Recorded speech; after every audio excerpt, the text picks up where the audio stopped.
Vamos a dar inicio a la segunda sesión de este simposio Indagaciones conocidas acerca de la enseñanza de la filosofía y de la ciencia, que con el apoyo de la Facultad de Psicología, de la División del Sistema de Universidad Abierta, de la División de Estudios Profesionales y del proyecto PAPIT viene 402515, estamos realizando. Voy a darle la palabra enseguida a Denise Kinzer, a la doctora Denise Kinzer, que será la moderadora de esta sesión, y quiero simplemente darle la bienvenida a la doctora Ana Couló, que es, amiga de la casa, ya afortunadamente, y que trabaja con nosotros, es miembro, participa en el proyecto, y pues nos da muchísimo gusto que esté en este simposio con nosotros. Muchas gracias, Ana. Denise, adelante con la presentación. Muy bien. Bueno, por el tiempo vamos a comenzar esta interesante mesa con Claudia Couló, la doctora Sandra Castañeda y Serena Luis. Doctora, comenzamos. Me voy a mudar para allá. Sí.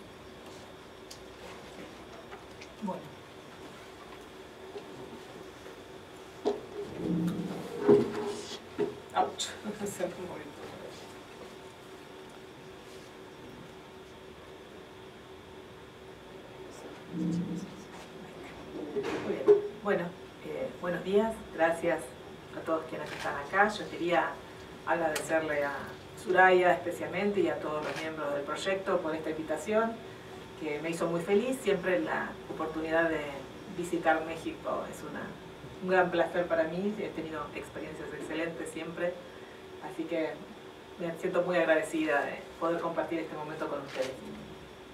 El tema que yo quiero abordar hoy, de alguna manera, se pone en diálogo con algo de lo que escuchamos ayer en la presentación de Agustina Duri Bravo, y tiene que ver con viejas discusiones que venimos sosteniendo desde hace mucho tiempo con respecto a la relación entre la enseñanza de la filosofía y la didáctica de las ciencias naturales. Acordamos en muchos puntos y en algunos disentimos, probablemente en función de nuestras formaciones de base y nuestros intereses respectivos. Para comenzar, lo que yo querría plantear es que la filosofía puede ser enseñada, y de hecho lo es, en muy diversos ámbitos y niveles de enseñanza para destinatarios que no van a formarse como especialistas, como filósofos o filósofas profesionales.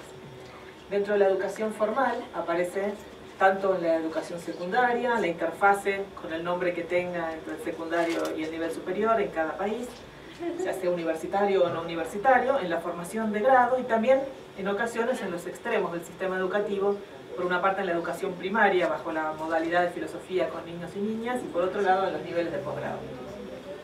En relación con la formación docente, que es lo que a mí me interesa trabajar hoy, la familiaridad con actitudes, ideas y habilidades filosóficas puede cumplir un papel relevante en la formación de un educador de cualquier disciplina como diferente de un instructor o un entrenador. Reducir la formación docente al conocimiento de una disciplina, sumada a la familiaridad con algunas teorías del aprendizaje y técnicas de enseñanza, resulta claramente insuficiente si no se ve complementada con una reflexión educativa más amplia y con una formación orientada a la formulación de, dice Gerd Biesta, que es un filósofo de la educación muy interesante, a la formulación de juicios educativos sólidos. Esto tiene que ver un poco con esta idea de que formamos técnicos, docentes que reproducen, entonces se usa la palabra técnica en este sentido como distinto de formar profesionales que profesan una actividad con lo que eso implica. Y de ahí profesor también, ¿no? A veces olvidamos que tienen una raíz común estas palabras. Las cuestiones vinculadas con el propósito y la función de la educación en general y de la enseñanza de cada disciplina en particular, con las relaciones entre las disciplinas y con las consecuencias pedagógicas, sociales o políticas de la enseñanza, se enriquecen a partir de la formación y la reflexión filosóficas. En una línea similar, la filosofía tiene mucho que ofrecer cuando se trata de problemas relacionados con cuestiones normativas, relacionadas con deberes, obligaciones, necesidades o preferencias, así como en la educación de disposiciones para la indagación crítica, reflexiva y radical que es propia de la filosofía. Ahora bien, ¿qué contenidos podemos incluir filosóficos en la formación docente?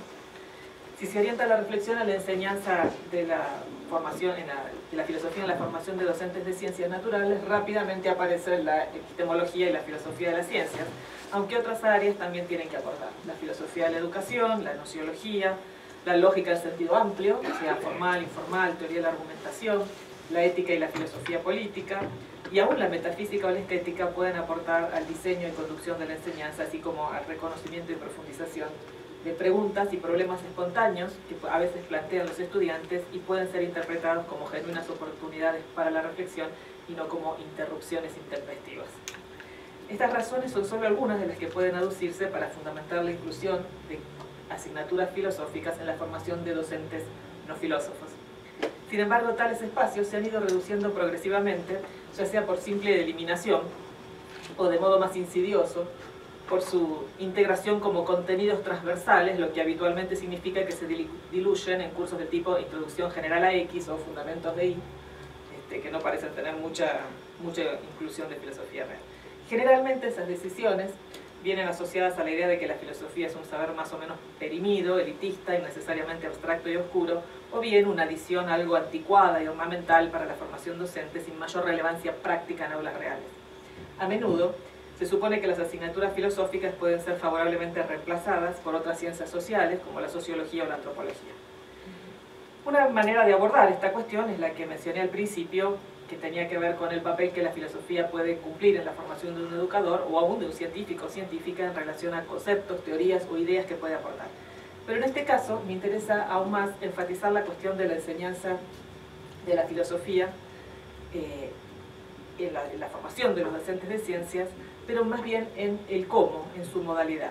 El abordaje apunta no tanto a la cuestión de los contenidos, a lo que se enseña, sino más bien al modo en que la filosofía se lleva al aula, cómo se enseña, lo cual, por supuesto, tiene que estar, en todo caso, en una clave de análisis vinculada con los fines o los propósitos de esa educación, es decir, el para qué se la enseña. La enseñanza de la filosofía de las ciencias por parte de quienes se han especializado en ella se produce en general en ámbitos de formación de quienes van a dedicarse a la investigación filosófica y a veces en ámbitos de formación de docentes de filosofía, pero también en ámbitos de formación de científicos o docentes de ciencias. Sin embargo, las cuestiones y problemas que forman parte habitualmente de los programas de enseñanza de filosofía para futuras filósofas no son necesariamente los más adecuados para un programa de formación de docentes de ciencias. Correlativamente, las modalidades y estilos de enseñanza de la filosofía de las ciencias para filósofos pueden no ser ideales en un curso de filosofía de las ciencias para docentes de ciencias. ¿Cuáles son los contenidos habituales? A partir de la comparación de 9 textos de filosofía de la ciencia que han tenido amplia circulación en los últimos 17 años, Lyuneyanov identifica 24 tópicos, en su mayor parte relacionados con cuestiones epistémicas. Esperablemente, los tópicos más frecuentes incluyen explicación, contrastación de hipótesis, inducción y probabilidad, realismo y antirrealismo y la noción de progreso en ciencias. Las cuestiones no epistémicas están casi completamente ausentes, con excepción de una solitaria mención a la ética entre todos estos tópicos analizados. Eso deja fuera numerosos temas relevantes que se encuentran habitualmente en propuestas institucionales o didácticas de enseñanza de las ciencias, ya sea en perspectivas de lo que se llama NOS, Naturaleza de la Ciencia, o lo que se ha dado en llamar últimamente FOS, es decir, Filosofía de la Ciencia, como en Hodgson o en Matthews recientemente, donde estos temas, controversias y argumentación, modelos y modelización, valores epistémicos y no epistémicos, responsabilidad social, aparecen como contenidos muy relevantes, poco abordados en los textos habituales de filosofía de las ciencias para cursos universitarios de grado. ¿Qué sucede habitualmente, más allá de los contenidos, en los cursos de filosofía de las ciencias para no filósofos?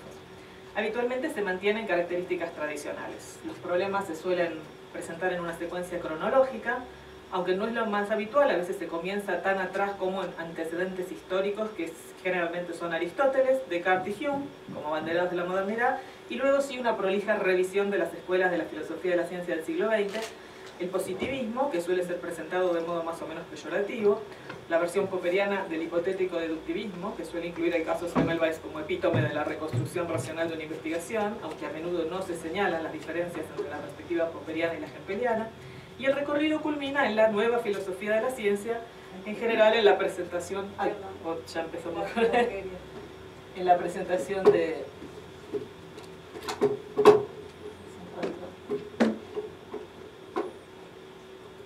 general en la presentación que hace Kuhn en la estructura, con lo cual la nueva filosofía de la ciencia es igual de vieja que yo, lo cual ya no es nuevo, digamos. Nacimos el mismo año la estructura ya.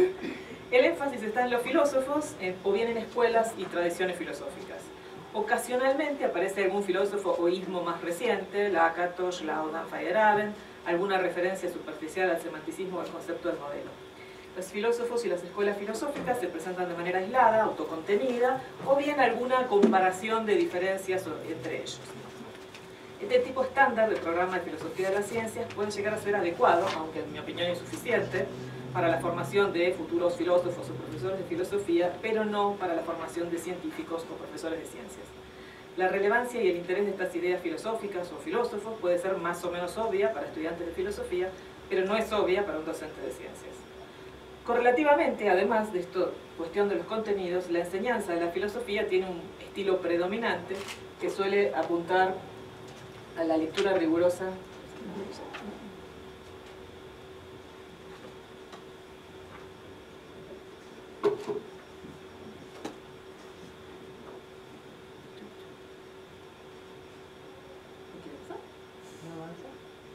Nada más ¿Me entra?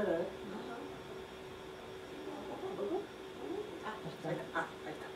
Que en general consiste en esto, ¿no? La lectura rigurosa de los grandes textos, precisos análisis conceptuales, categorizaciones históricas relevantes y en los cursos de filiación analítica, la discusión de experimentos mentales. Ahora se pasa todo rápido. Lo dejamos ahí. A veces los docentes de filosofía de la ciencia para la formación de no filósofos no parecen tener en cuenta que sus destinatarios probablemente hayan tenido poca familiaridad o formación humanística una vez terminada su escuela secundaria, que no es posible presuponer conocimientos o habilidades relativos a la historia de la filosofía, la lógica formal, la argumentación filosófica o las actitudes estándar en la producción e intercambios filosóficos. Tampoco es posible presuponer el interés o la motivación en los contenidos filosóficos en general y en los contenidos de filosofía de las ciencias en particular, que ni siquiera están garantizados en la formación de filósofos o profesores de filosofía, que en general en los últimos tiempos están mucho más interesados en leer a Nietzsche que a Popper, por ejemplo. Estas estrategias son relevantes en la formación de filósofos, pero el énfasis sobre ellas en contextos no filosóficos corre el riesgo de reducirse a la mera reproducción de un canon filosófico cristalizado.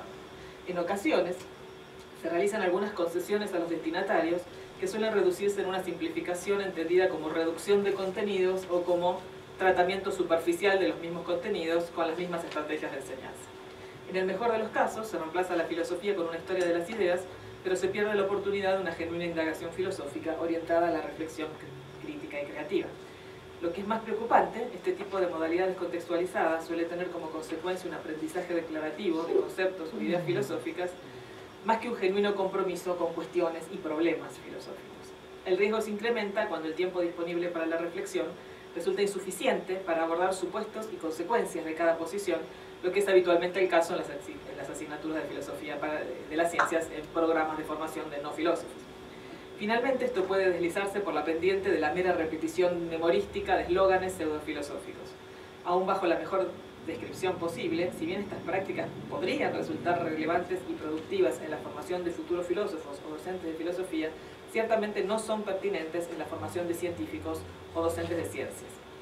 Pero aún en el primer caso, en la formación de filósofos o docentes de filosofía, la comunidad de la enseñanza de la filosofía ha revisado críticamente estas modalidades tradicionales cuando se llevan a cabo de manera rutinaria, por mera tradición y sin una reflexión sobre los posibles fundamentos que las vuelvan relevantes. En las últimas décadas se han desplegado múltiples y diversas indagaciones sobre la enseñanza de la filosofía. Dentro de este marco, es posible referir a las diferentes modalidades desde las cuales puede proponerse la enseñanza de la filosofía. Eduardo Rabosi, quizás si hay alguien de filosofía acá seguramente lo conocerá porque venía de visita a menudo a México y tenía aquí muchos amigos, empezando por Laurita, propuso en algún momento 3 modalidades para concebir la praxis filosófica, que dan a su vez lugar a 3 posibles modalidades de enseñanza. Las 3 modalidades son la dogmática, la ecléctica y la crítica, y pueden distinguirse en base a 3 criterios.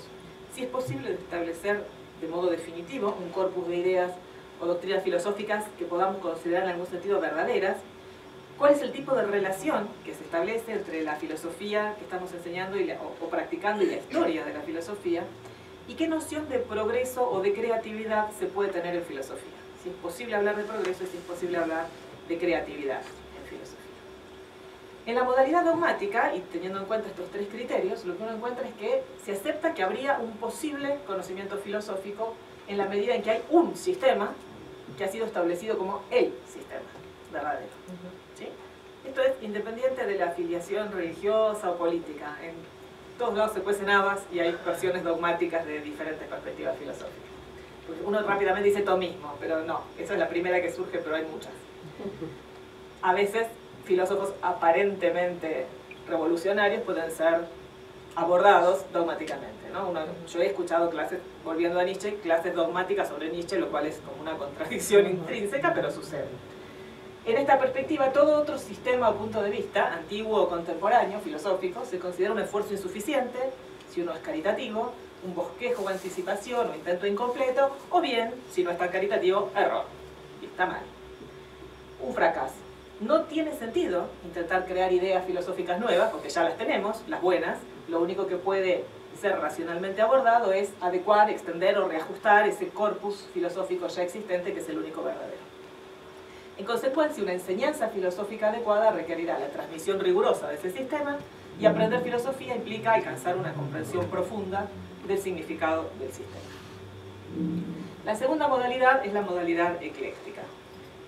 La modalidad ecléctica considera que la verdad filosófica no se encuentra en un sistema filosófico particular, sino distribuida en diversas perspectivas o escuelas filosóficas. Es el viejo apólogo budista del elefante, donde cada filósofo ha tocado, y entonces uno dice que el elefante es como una hoja de palmera porque tocó la oreja, otro dice que es como un tronco porque tocó la pata, otro que es como una serpiente porque tocó la trompa, y entre todos se encuentran al elefante. Bueno, de alguna manera el trabajo filosófico sería así. Algunos filósofos han tocado la trompa, las orejas y otros las patas, y se ha ido desarrollando entonces la verdad filosófica a lo largo de la historia de la filosofía, y ahí es donde se puede encontrar, en la historia.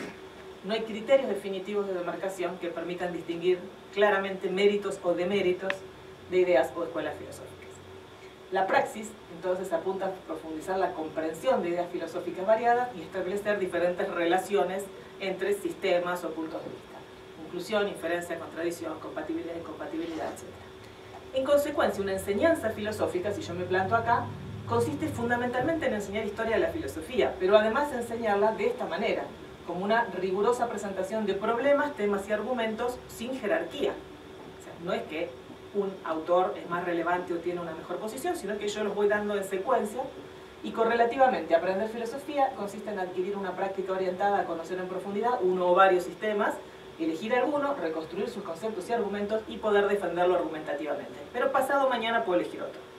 No es que necesito un compromiso con alguno de ellos.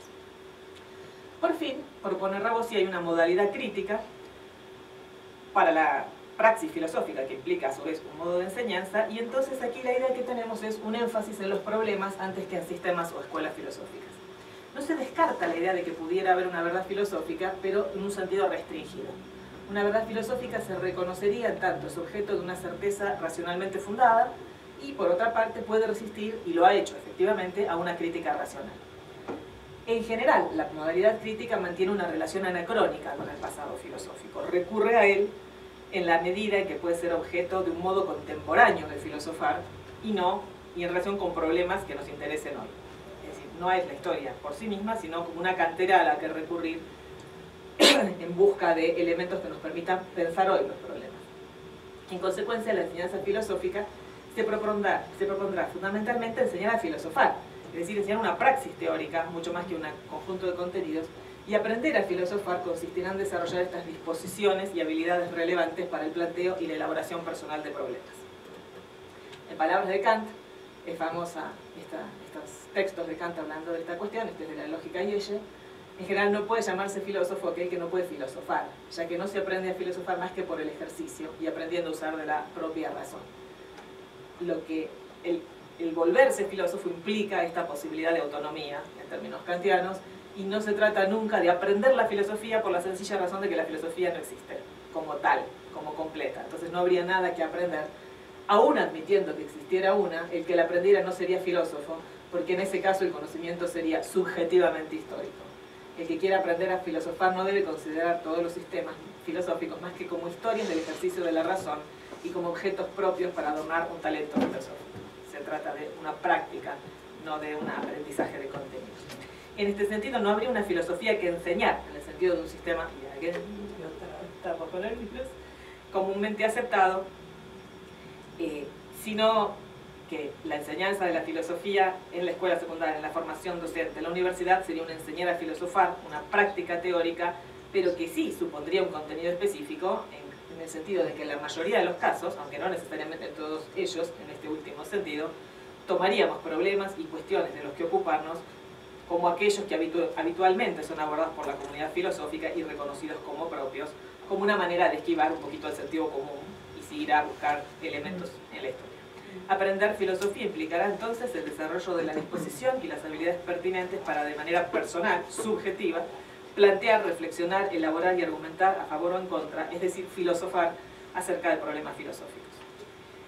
Mientras que la perspectiva de Rabosi enfatiza el aspecto profesional de la filosofía y el filosofar, Guillermo Viols se ocupa fundamentalmente de la enseñanza de la filosofía como modo particular de filosofar y distingue provisionalmente dos grandes modalidades de enseñanza, una histórica y otra problemática. Por una parte, la modalidad histórica sostiene que la filosofía vive en su historia y por lo tanto enseñar o aprender historia de la filosofía no implica aprender o enseñar historia, sino filosofía. La vía regia de acceso a la filosofía es a través de las puertas históricas. Por su parte, la modalidad problemática señala que la filosofía se ocupa de un conjunto típico de problemas o cuestiones y que la enseñanza de la filosofía debería girar en torno a esas cuestiones. Mientras esta segunda modalidad se acerca a la perspectiva kantiana anteriormente citada, la primera tiene más afinidad con un punto de vista hegeliano. Estas son las dos modalidades predominantes en la enseñanza de la filosofía, aunque es posible encontrar una tercera modalidad, menos común, la modalidad doctrinaria, emparentada, aunque no idéntica, con la modalidad dogmática mencionada por Rabosi. En realidad, estas tres modalidades pueden emparejarse con las tres modalidades de Rabosi, aunque no identificarse, tienen algunas diferencias, sobre todo porque el énfasis aquí está en la enseñanza y no tanto en el marco teórico de la profesión filosófica. Cada una de las modalidades presenta sus propios límites y debilidades, especialmente cuando se vuelven exclusivas y se vuelven algo hipertróficas.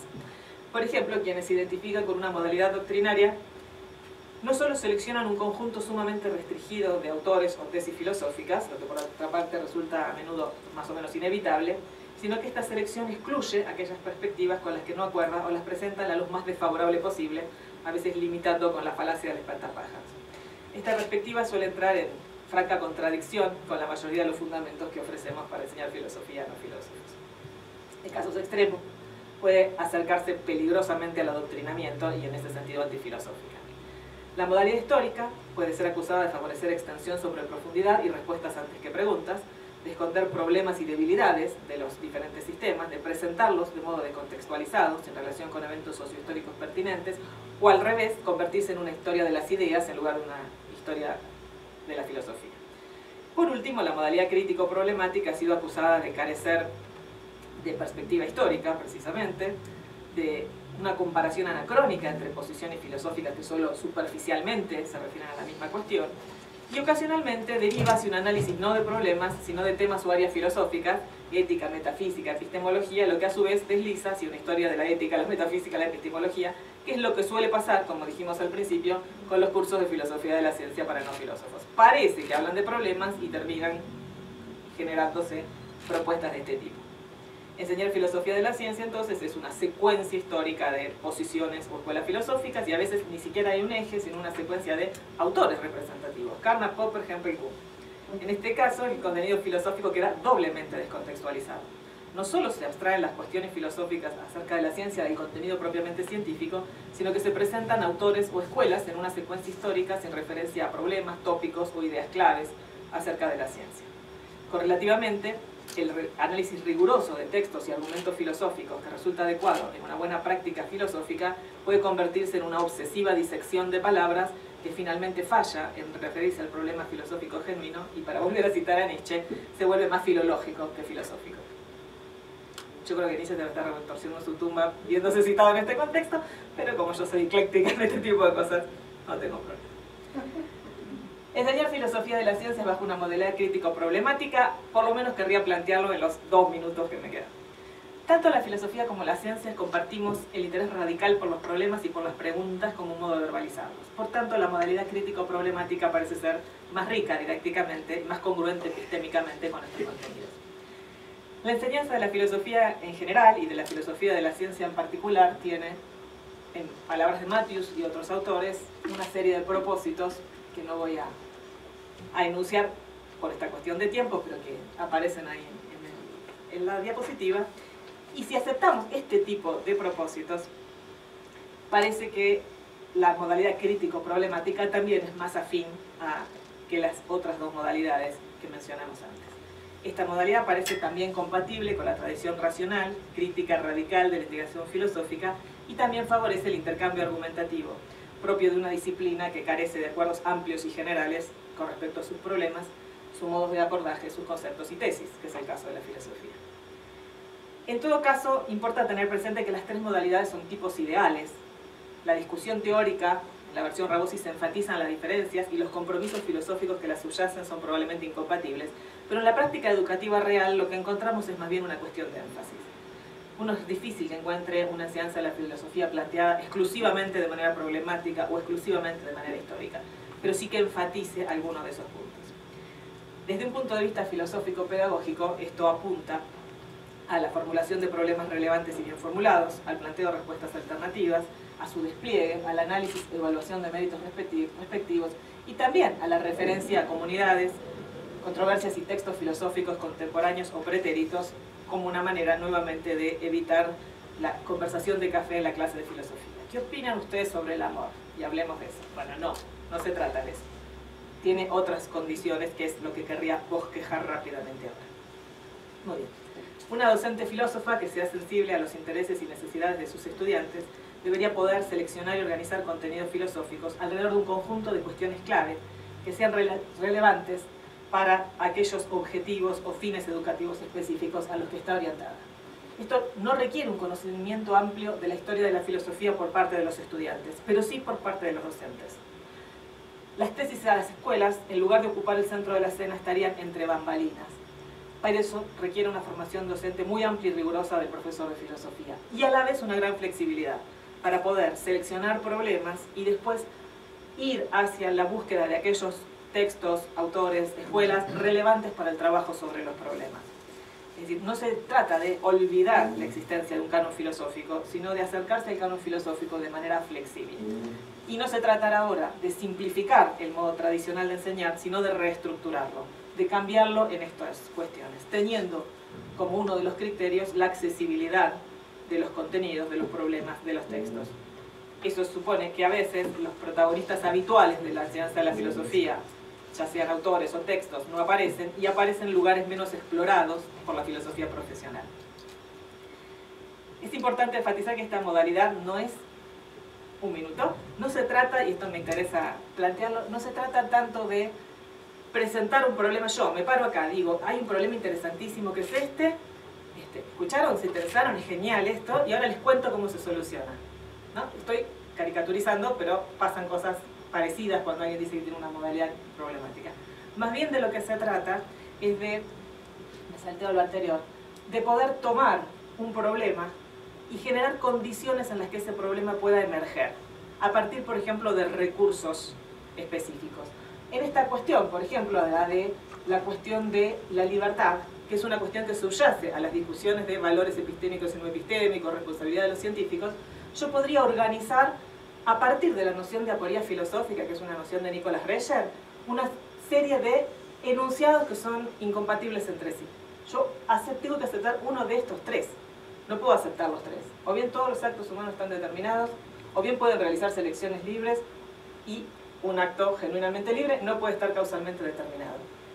Con esto voy a buscar a la historia de la filosofía respuestas. En este caso yo podría ir Descartes, Spinoza, Leibniz. O podría hacer otra selección donde estos temas se aborden. Y entonces, ¿cómo planteo esta cuestión? Pues voy a mi curso de filosofía y paso el caso Ludovico de la naranja mecánica. Y planteo el problema de la libertad. O trabajo con el último episodio de Regénesis, que es una serie canadiense donde también aparece la cuestión de la responsabilidad del científico y la posibilidad o no de una libertad en sus decisiones. A partir de, genera una condición en el aula donde pueda emerger aún las preguntas obvias, tontas, aparentemente ridículas, y la posibilidad de explorarlas. Y trabajo en esa exploración, con preguntas, no con respuestas. Sobre la propuesta del estudiante yo repregunto. Y a partir de eso voy al texto, que ya lo elegí a partir de esta selección. Pero ahora vamos juntos a buscar respuestas, a comparar lo que propusimos de manera más o menos espontánea con lo que ya se ha pensado explícitamente en la historia de la filosofía, y a generar desde ahí una búsqueda de respuestas que es pertinente, pero ahora es pertinente para un problema que ese docente va a encontrar en el aula o que ese estudiante de ciencias encuentra en su aprendizaje de la física, la biología, de la química. Entonces, la propuesta no es simplificar, sino reestructurar de esta manera la enseñanza de la filosofía para no filósofos, en este caso para profesores de ciencias naturales. Muy rápido, gracias. Perdón por los...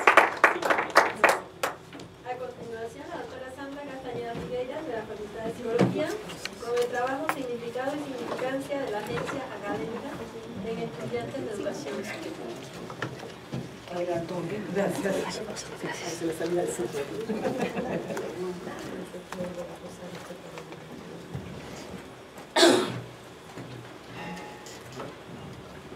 Sí, van a la computadora.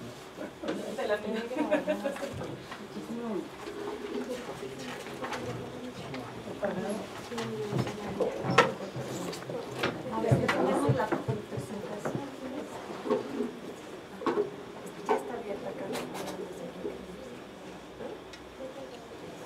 Ok. No, dile que no. ¿Qué va a hacer? Estaba algo de Firefox. Sí, no. Ah, qué linda. Gracias. Bien, gracias por su interés, gracias por estar aquí. Lo que esta vez quiero platicarles, como hace muchos años, no sé cuánto hace comenzamos. Uy, ya, 2003 fue el primero. Llevamos bastantes años, entonces esto es ya tratar de poner junto todo lo que en estos años hemos estado haciendo al respecto de algo que le hemos llamado Agencia Académica en Estudiantes Mexicanos en Educación Superior. Aparece mi nombre ahí, pero realmente esto es una red de conocimiento que tenemos generada en nuestro laboratorio, en el Laboratorio de Desarrollo Cognitivo y Aprendizaje Complejo. Y actualmente es una red de conocimientos que se llama Fenomenología de Agencia Académica de 10 universidades mexicanas. Y comienzan ya otras universidades latinoamericanas. Recién tenemos la presidencia del Consejo Latinoamericano de Transformación Educativa, que me gustaría mucho que pudiéramos invitar a la doctora a presentar esta manera, esta propuesta de transformación de la formación de los filósofos y sobre todo de filósofos que formen a profesionales en las ciencias.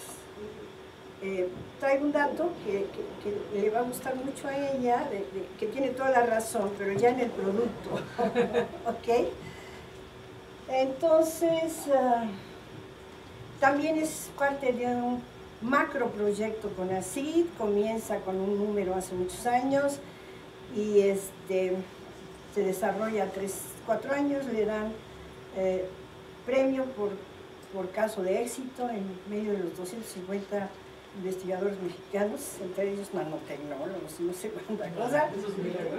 Es un milagro, sí. Y ha seguido el proyecto y estamos actualmente en este punto. ¿Cuáles son nuestros objetivos? Bueno, compartir con ustedes una serie de evidencias sobre la formación del estudiante universitario que creo yo nos ha dado mayor capacidad explicativa de simplemente describir lo que está pasando y también cómo estas evidencias se asocian a algo que nos interesa en particular, que es tomar la observación del comportamiento humano en términos de conducta compleja. no desintegrada, atomizada, independiente, sino en términos de esa totalidad observable en la medida de lo posible. Y esto, bueno, pues sí lo heredamos también del concepto de agencia, filosóficamente postulado, importantísimo para nosotros como psicólogos, pero más importante también para desarrollarla en particular en nuestros formadores y nuestros formados, por llamarlo de alguna manera.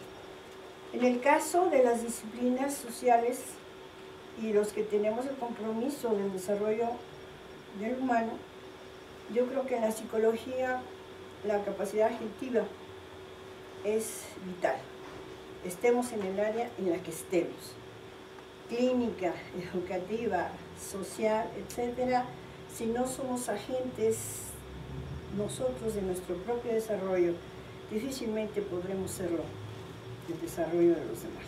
Entonces, y mi segundo objetivo es, bueno, invitarlos a participar en esta red de conocimientos sobre fenomenología de agencia académica en la formación del estudiante universitario. Les digo, ya tenemos datos que les traigo ahorita, son de, creo que 8, porque tuvimos que sacar unos que no tenían nada que ver. La comparación no era factible, que son los profesores de educación básica que están tomando el doctorado. Entonces, no los presentamos a todos.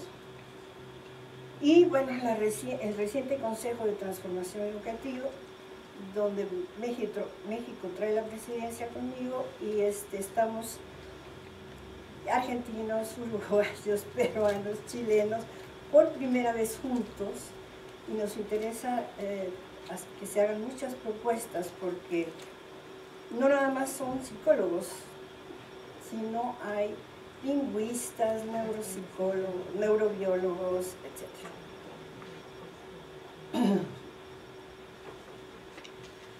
Como yo les decía, nuestro interés por analizar la interacción inteligente requiere modelos que resuman la complejidad de situaciones reales. Si esto es así, también es importante que les digamos que no nos interesa abordar el fenómeno global de la agencia inteligente, sería pues, interminable para este grupo. Más bien nos interesa abocarnos a una serie de dimensiones, componentes, que aunque son de naturaleza diferente, son compatibles entre sí, pero que importantemente hemos buscado cómo interactúan unos con otros de manera estratégica, es decir, no nada más de manera automática, sino de qué manera estratégica interactúan estos durante el aprendizaje universitario y en la construcción o en la elicitación de lo que hemos llamado experiencia de agencia académica asociada a ese aprendizaje. ¿Qué reflexiones nos hemos hecho al respecto? Como psicólogos, esta es una aproximación psicológica de carácter de naturaleza cognitiva, bueno, nos hemos preguntado perdón, ¿qué cambios de naturaleza variada, como cognitiva, como creencias epistemológicas, como autorregulatorias, todo esto del control sobre uno mismo, ese Pepe Grillo que llevamos montado sobre los hombros continuamente, y de creencias, del sistema general de creencias y de emociones, así del comportamiento, habrán ocurrido cuando Pablo Moncayo compuso Guapangos? ¿Qué pasó en él? ¿Qué elementos interactuaron, no?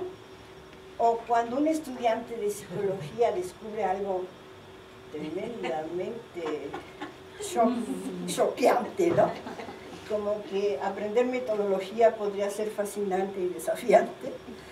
O bien, qué sorpresa se llevó Beethoven, cuando se entera que Napoleón se autoproclama emperador, y pues él ya le había dedicado la heroica.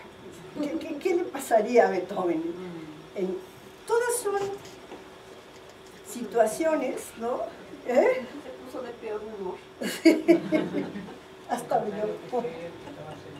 Bueno,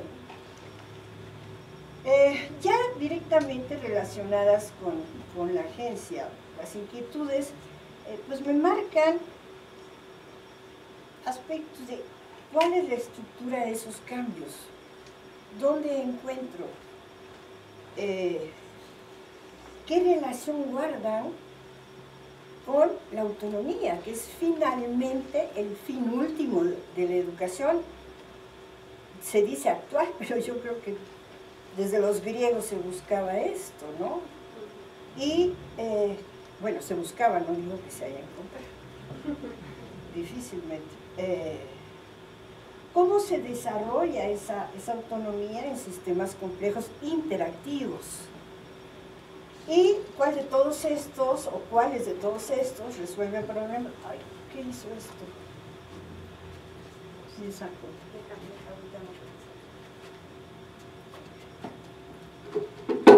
Ya estoy aquí. Es que está la cosita. Gracias. Gracias.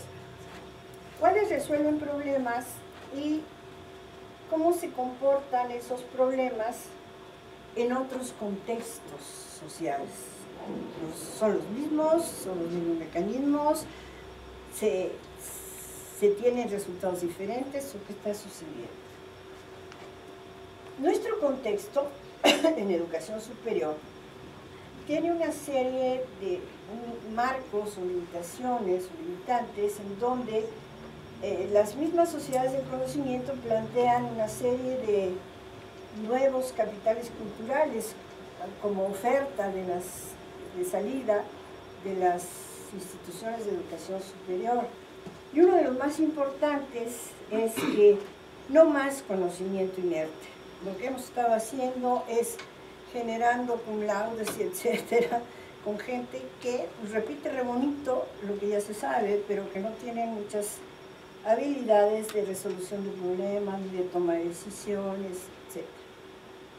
Entonces, la petición fundamental al cambio en la formación en educación superior es ya no conocimiento inerte, sino el desarrollo de las habilidades de carácter permanente. Que estén más acordes con esa sociedad, ¿no?, en continua transformación que representa las sociedades de conocimiento, pero que importantemente para nosotros están cuestionando certezas y día a día se crece la incertidumbre, no nada más ante las instituciones, sino también ante los valores de esas instituciones. Esto nos obliga a revisar nuestras propias creencias, nuestros fundamentos teóricos y nuestras prácticas formativas. Estamos haciendo lo que sería prudente hacer. ¿Qué podemos transformar? ¿Qué debemos transformar? ¿Cómo podríamos hacerlo? Y hacer un esfuerzo fuerte para identificar, entender y fomentar mecanismos que determinen los nuevos capitales culturales. El contexto no es muy bueno en la educación superior. Somos enciclopedistas, qué bárbaros. Primer semestre de psicología, facultad de psicología, primera materia, 30 libros, 100 artículos, y en inglés.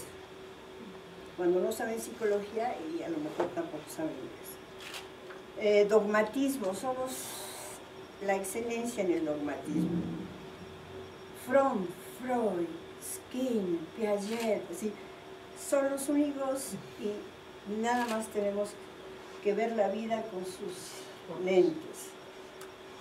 Todo esto, so pena de tener muchas críticas por estar siendo tan reduccionista, tan cicloide, pero la idea es irme a señalar problemas, es que el currículum, la enseñanza misma y la evaluación esté centrada en conocimientos del aquí y el ahora, funcionales para ese momento, pero no transferibles, no necesariamente útiles para solucionar condiciones de la vida.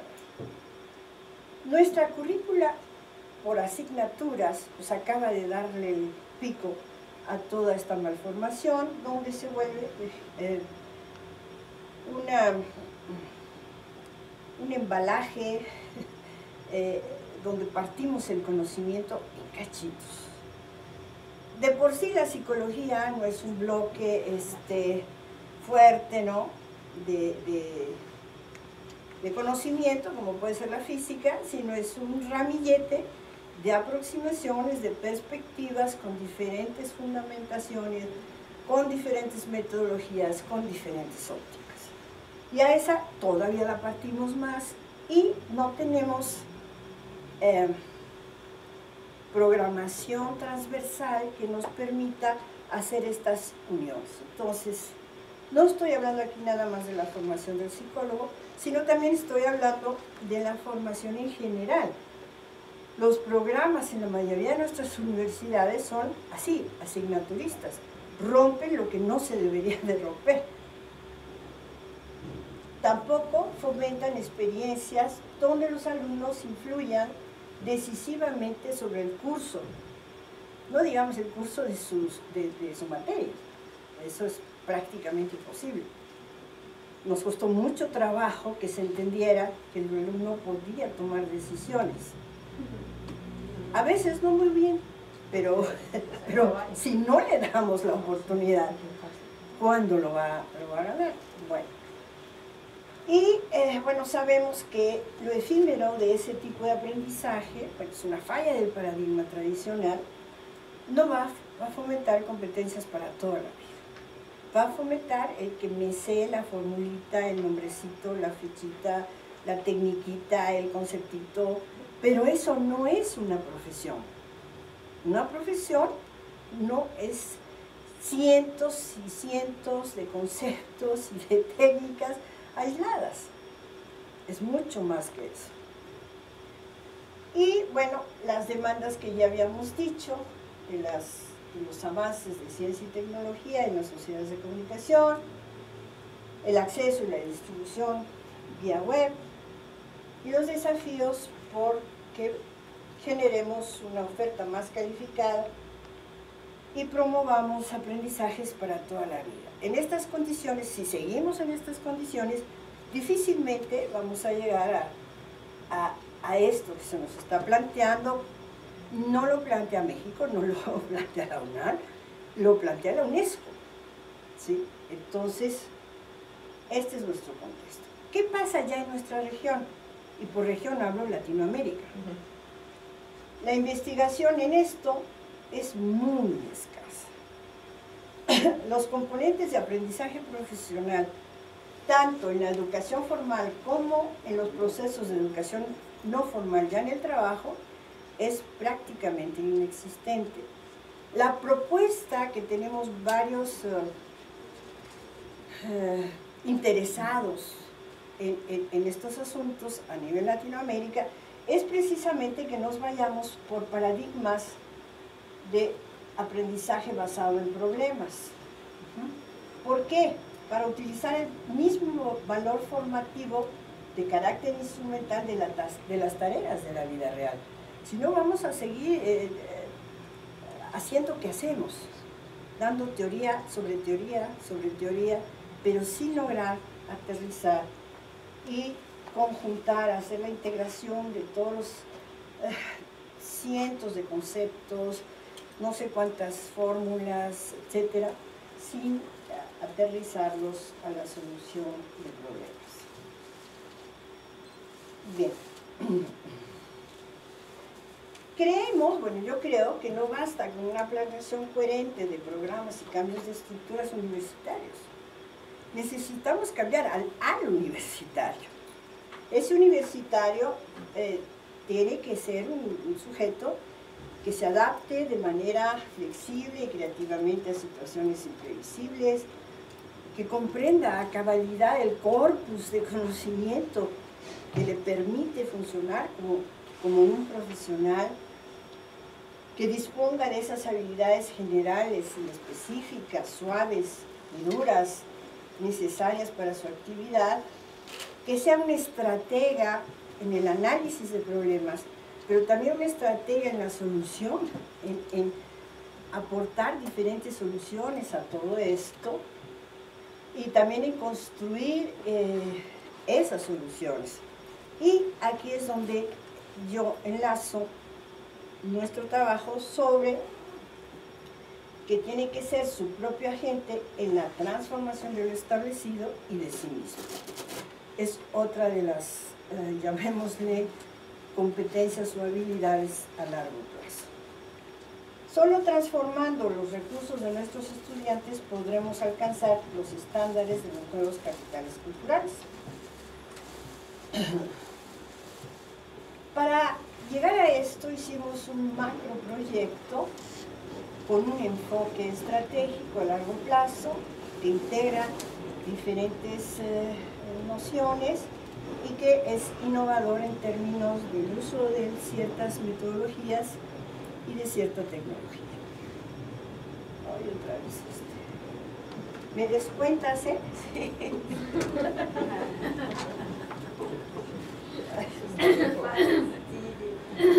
Bueno, ese enfoque intenta identificar y poner a prueba la validez de estructuras de relaciones, no un efecto, sino relaciones, y qué estructuras de relaciones se conforman, que han mostrado, de componentes que han mostrado ser predictores de aprendizaje académico autorregulado. Cómo interactúan entre sí y establecer la agencia académica y cómo esa agencia se distribuye entre la población. Aquí hay un ejemplo de cómo se estructuran las relaciones, si ustedes ven, hay flechas que bajan en azul hacia desempeño, todas son sobre creencias epistemológicas del conocimiento. No me voy a detener mucho porque tengo 5 minutos que no creo que me alcancen, pero en fin. Integramos un macroproyecto, llevamos como 20 años con él. Es de carácter interinstitucional para multiplicar el alcance del abordaje del fenómeno. Usa y desarrolla instrumentos calibrados, confiabilizados y validados, que he venido a este foro a presentar uno por uno, que reconoce y aprovecha ventaja de las TICs, de las tecnologías de la información y comunicación, porque obviamente somos universidades masivas y pobres, y tenemos grandes problemas, y si tenemos tecnología que podemos usar, usémosla. Y que utiliza tanto análisis cuali como cuantitativos y que fomenta componentes de agencia de manera innovadora con el desarrollo de tecnología móvil. En vez de andar cazando, ¿qué se cazan ahora? Con los Pokémones, pues anden cazando estrategias de aprendizaje, desarrollo de solución de problemas, y etc. En serio, ya estamos en eso. Bueno. ¿Qué hicimos? Que una serie de constructos que ya han mostrado en la literatura internacional determinar o ser los mejores predictores del aprendizaje y del aprendizaje autorregulado. Bueno, ahora ponerlos todos juntos y ver cómo interactúan y qué resultados se obtienen. Ese constructo le hemos llamado agencia académica y si alguna vez la psicología se separó de la filosofía hace muchos años, yo creo que es necesario regresar a ella. Muy importante regresar a ella. Un primer paso que internacionalmente se ha dado es reconocer e incluir estas nociones de epistemología personal, de creencias epistemológicas.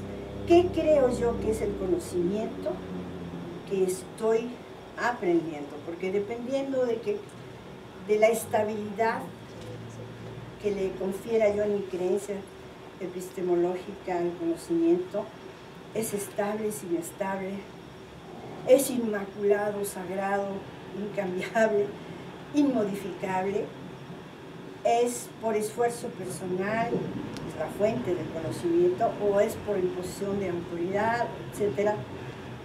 Nos habla mucho del compromiso que pueda tener el estudiante con el conocimiento.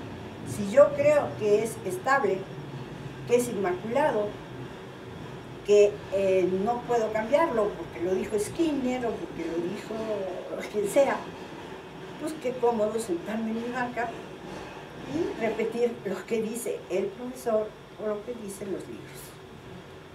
Que creo que lamentablemente esto es algo que estamos repitiendo con mucha frecuencia. Entonces, para nosotros este concepto de academia, de agencia académica, es la experiencia que vive el aprendiz cuando aplica intencionalmente recursos cognitivos, autorregulatorios, todo eso que está ahí, de tal manera que puede influir sobre el ambiente y jugar un papel activo en su autorregulación. Y bueno, creo que les voy a deber todos los datos, porque acabando esto, nada más es decir que la agencia es el resultado en sí mismo, lo que nos interesa, porque genera la conciencia de que soy yo la que se mueve hacia un punto o no, no que me dejo mover, sino que yo me muevo hacia. Lamentablemente hemos encontrado que hay muchos estudiantes que aun cuando se interesan en el reconocimiento académico, no se sienten agentes. Y son muchos. Y estamos indagando cuáles son las determinantes de estos estudiantes que no desarrollan esta agencia académica.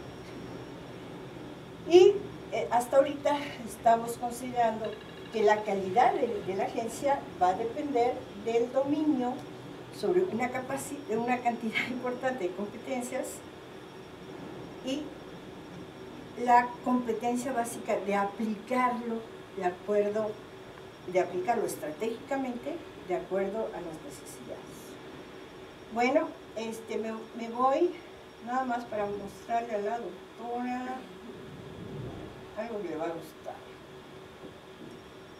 Bueno, entre lo que vimos, estos ya son datos nomotéticos de 1.700 estudiantes, en donde, por ejemplo, las creencias sobre cierto tentativo de conocimiento o estático dinámico, si ustedes ven, tenemos unos porcentajes aquí bastante bajos, ¿sí?, en cuanto a estabilidad del conocimiento y en cuanto a la fuente externa como autoridad o experiencia personal, ¿no?, como creación del propio sujeto, lo que nos hace sospechar que este tipo de creencias epistemológicas ingenuas respecto a la estabilidad y fuente de conocimiento favorece percepciones dogmáticas del conocimiento.